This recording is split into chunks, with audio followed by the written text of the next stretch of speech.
Higher secondary examination 2024 कक्षा 12 subject English की बात करेंगे। पैसेज दिया गया है, इसके विकल्प हैं, इनके उत्तर इसमें छांट के लिखना है।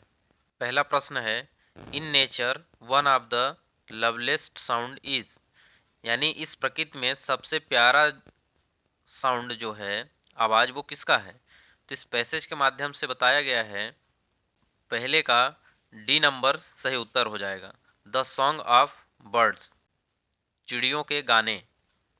दूसरा है, when wild bird migrate at night they cry out, जब शाम हो जाता है तो चिड़िया उस समय क्यों चिल्लाते हैं। तो इसका सही उत्तर हो जाएगा B number, to keep the bird together, जो चिड़िया हैं उनको इकट्ठा करने के लिए।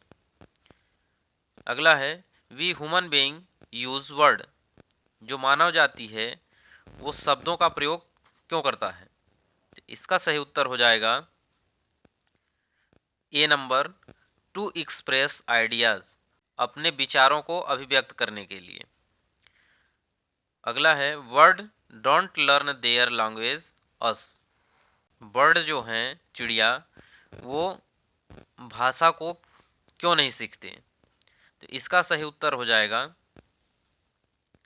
सी number, it is an inborn instinct with them, जन्मजात इनको मिलता है, इसलिए इनको सीखने की ज़रूरत नहीं पड़ती। अगला प्रश्न है, the adverb form of मॉकिंग is, मॉकिंग का एडवर्ब फॉर्म क्या होगा। तो इसका सही उत्तर हो जाएगा बी नंबर, मॉकिंगली। अगला है, the sound of bird earn an attempt to, चिड़ियाँ जो हैं साउंड क्यों करते हैं। तो इसका सही उत्तर हो जाएगा बी नंबर, टू कम्युनिकेट, संचार के लिए। अगला है, which of the following has the similar meaning of a group of word, group जो बर्ड का ग्रुप है उसका अर्थ क्या होगा।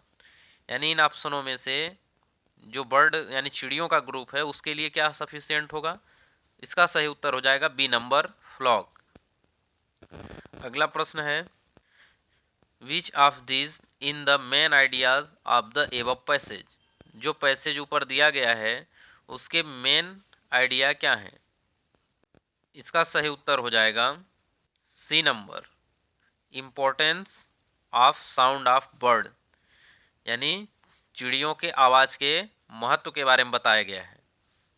अगला है, वाई डज अ मदर हेन मेक साउंड, जो मुर्गी की माँ है, मुर्गियों की जो माँ होती हैं वो साउंड क्यों करती हैं।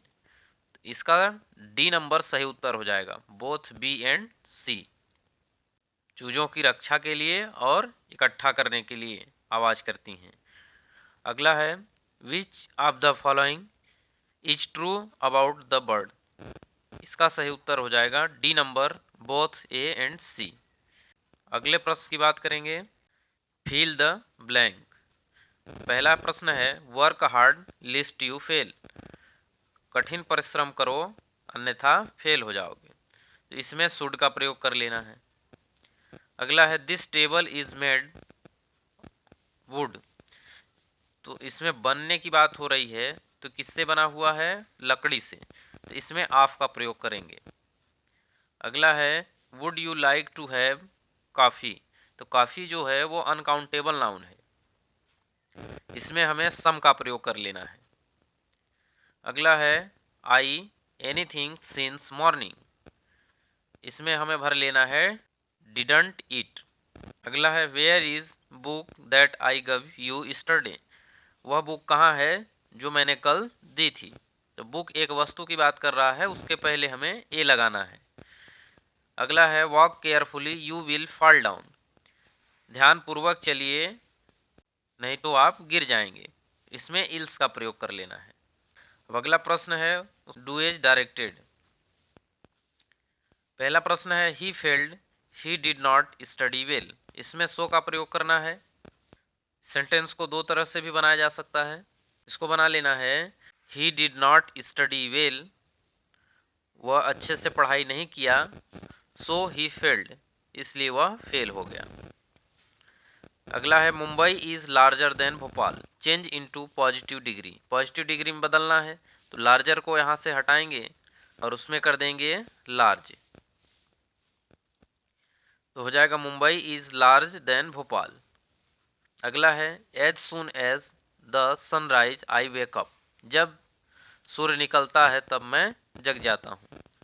इसमें नो सूनर का प्रयोग करना है, एज सुन एज की जगह नो सूनर लगा देंगे और अगला सेंटेंस जो चालू हो रहा है उसके पहले देन लगा देंगे, तो हो जाएगा no sooner the sunrise then I wake up. अगला है he is the boy who has won the race, वह लड़का कौन है जो दौड़ में जीत गया। आइडेंटिफाई द अंडरलाइन क्लॉज, इसमें क्लॉज बताना है, इसमें कौन सा क्लॉज होगा, रिलेटिव क्लॉज हु। अगला है he said to me you have been selected, change the narration, इसको नरेशन बनाना है, इसका हो जाएगा सेड टू है तो टोल्ड मी हो जाएगा, तो ही टोल्ड मी, अब अगला सेंटेंस जो चालू हो रहा है वहाँ दैट लगाएंगे, he told me that, you का जो सब्जेक्ट से रिलेट करेंगे तो यू आई में बदल जाएगा, तो he said to me I had been selected.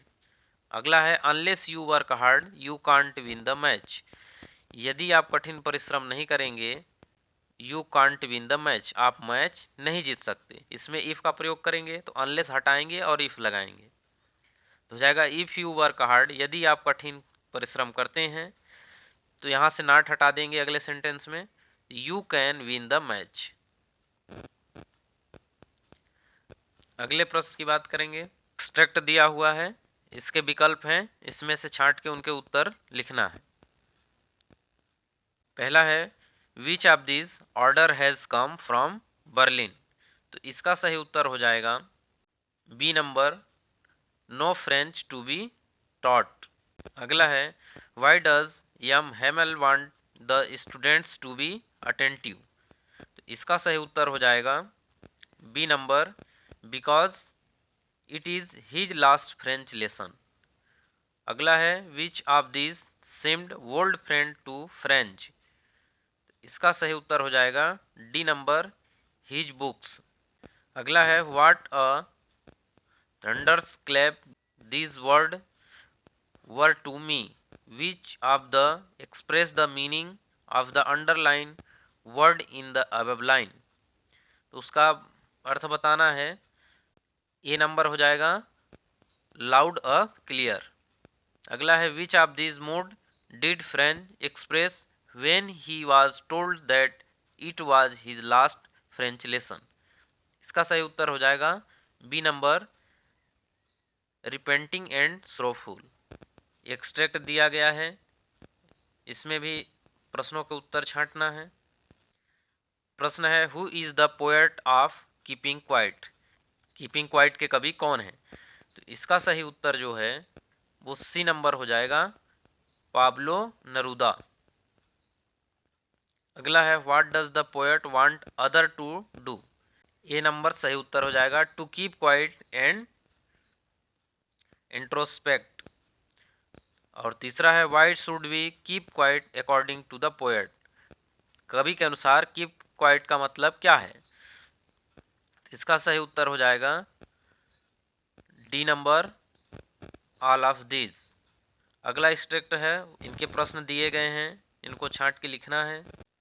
पहला प्रश्न है who was the injured man, कौन आदमी जख्मी हुआ, तो इसमें हो जाएगा बी नंबर, अमेरिकन। अगला प्रश्न है how did the main get injured, किसके द्वारा इंजर्ड हुआ, तो इसका हो जाएगा ए नंबर, बाय गन। तीसरा है हु वाज शैडो, कौन था, ए नंबर इसका सही उत्तर हो जाएगा, अ सोल्जर। अगला है the face of the injured man indicated, A number इसका सही उत्तर हो जाएगा that he was in pen. इसके कुछ महत्वपूर्ण प्रश्न दिए गए हैं, उन पे चर्चा करेंगे।